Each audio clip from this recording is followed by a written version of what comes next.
Hello, I'm Mariana Danilovich with Ultralive TV, and we're here with Chase Norlin, who's the CEO of AlphaBird, which is a very innovative company in the broadband video syndication space. Hi, Chase. Thanks, Mariana. Yeah, I hope that's right. Tell us a little bit about the business model.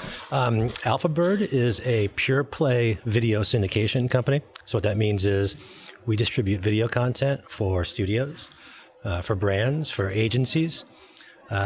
Basically, we're guaranteeing audience for anything that's over 30 seconds long up to about 14 minutes in length. So I think the closest entertainment industry analogy would be we're trying to build a kind of modern day king world, if you will.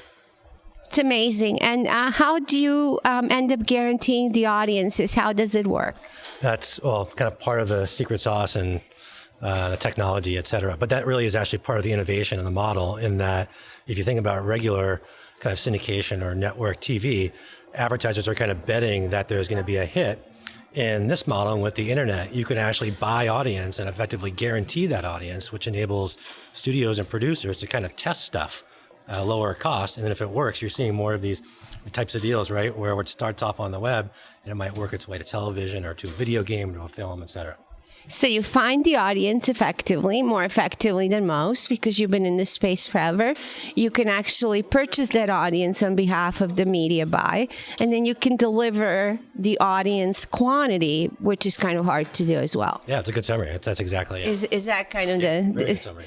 It's good to be on the advisory board. Know a little bit about the business. So tell me about the evolution of this business on the web. Well, let's see.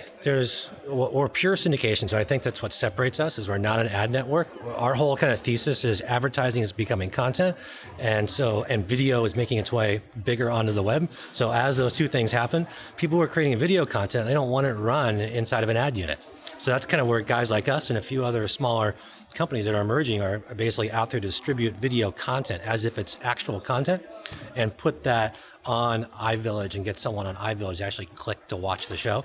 Much different than viewing that content like in an ad unit, for example. And it's a much different experience for the consumer.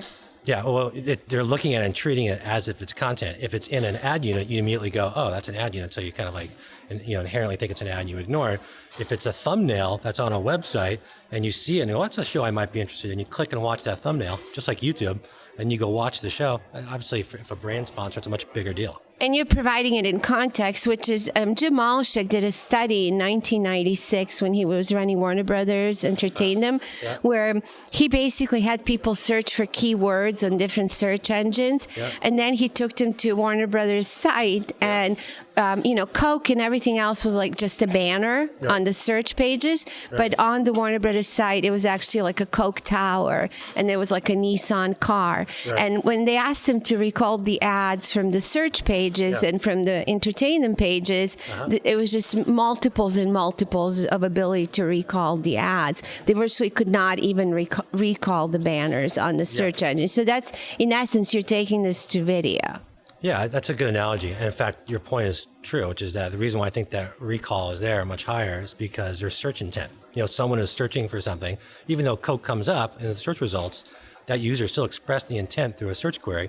Then they clicked on something and went somewhere, two pieces of intent. That's, a big deal as opposed to a banner where you're like driving by on the freeway, right? Right, and that's what he's saying. As long as it's contextual and the content surrounding it was relevant and you were interested in that content, you were interested in the ad. Yeah, that's right. And that's where you're placing the video surrounding content that's related to it. That's right. You're an expert. Okay, so you're speaking today at the Variety Summit. Tell us about that. Yeah, we're actually giving a case study presentation on brand entertainment, on syndication with Disney, one of our clients. Well, congratulations. I hope it all goes well. I appreciate it. Thank you. Thanks, Maria.